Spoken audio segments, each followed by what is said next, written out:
நீங்க எல்லாரும் வளர்ந்துருக்கீங்க. சினிமா பிரபலங்கள் பிரச்சாரம் அப்படிங்கறது விட்டுருங்க. இன்னைக்கு இந்த தருணத்துல நான் இங்க இருக்கேன்னா, இத்தனை வருஷமா இத்தனை நாளா நான் இந்த அரசியல்ல இந்த பண்ணி செஞ்சிட்டு இருக்கேன்னா, மக்களுக்கான சேவையில என்னைக்குமே நான் இருக்கேன். தேர்தல் நேரம் மட்டும் இல்ல. தொடர்ந்து அறுபடை வீடுகளுக்கும் முதல்வருடைய பிறந்தநாள் முன்னிட்டு தங்கத்தேர்லாம் எடுத்து வழிபாடு நடத்திட்டு இருக்கீங்க. நீங்க போராட்டம்லாம் மக்கள் எப்படி எழுச்சியா இருக்காங்க? அனைத்து இந்திய அண்ணா முன்னேற்ற கழகத்துடைய பொதுச் செயலாளர் வருங்கால முதலமைச்சர் அவருடைய 71வது பிறந்தநாளை முன்னிட்டு அறுபடை முருகன் வீடுகளை நாங்கள் தங்கத்தேர் இழுத்து அவருக்காக வழிபட்டோம்.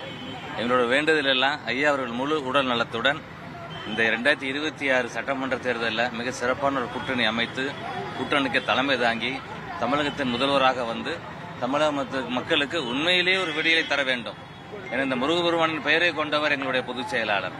அந்த அடிப்படையில் நாங்கள் செஞ்சுக்கிட்டு இருந்தோம். இன்னைக்கு வைகாசி விசாகத்தில் கழகத்தின் கொள்கை பரப்பு துணை செயலாளர் அக்கா அவங்களுடைய கௌதமி அக்கா அவங்களுடைய தலைமையில் இங்கே இன்னைக்கு அண்ணன் செலியன் அவர்களுடைய சீரிய ஏற்பாட்டில் மிக சிறப்பான ஒரு நிகழ்ச்சி 5000 பேருக்கு இன்னைக்கு அன்னதானம் வழங்கக்கூடிய நிகழ்ச்சி இன்னைக்கு நடைபெற்றுக் கொண்டிருக்கின்றது. நாங்கள் பார்த்ததெல்லாம் தமிழகம் முழுவதும் நானும் அக்கா எல்லாம் போய் பார்த்தது மக்கள்கிட்ட ஒரு பெரிய எழுச்சி இருக்கிறது. தமிழகத்தில் ஒரு மாற்றத்தை விரும்புகிறார்கள். நான் மதுரை வாசியை சொல்றேன். மதுரையில் இன்னைக்கு நீங்க கேட்கறதுனால இங்க திமுக பொதுக்குழு நடத்தினாங்க. 47 வருஷம் கழிச்சு நடத்தினாங்க. ஏன் 47 வருஷம் கழிச்சு மதுரைக்கு வர்றாங்க? மக்கள் மனத்துல ஒரு சென்டிமெண்ட் இருக்கு. மதுரையில் தொடங்குற எதுவும் வெற்றி பெறும், சினிமாவா இருக்கட்டும் அரசியலா இருக்கட்டும் அப்படின்னு நினைச்சு வந்தாங்க. ஆனா அவங்க ரோட் ஷோ பாத்தீங்கன்னா ஊடகம் நீங்களே பார்த்திருப்பீங்க. காலியான ரோட்ல தான் முதலமைச்சர் நடந்து போனார். மக்கள் அவங்களை நிராகரிச்சுட்டாங்க அப்படின்றது தெரிகிறது.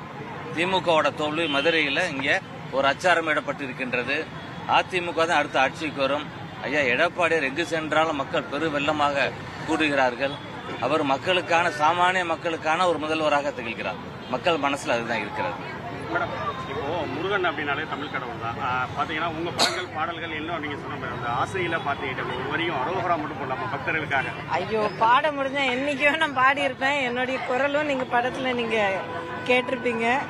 அந்த பாட்டை சுசீலாமா அவ்வளவு அருமையா பாடியிருக்காங்க. அதுவே முருகருக்கான அவங்களுடைய ஒரு சேவையா இருந்திருக்கு. அது அப்படியே இருந்துட்டு போட்டோம்.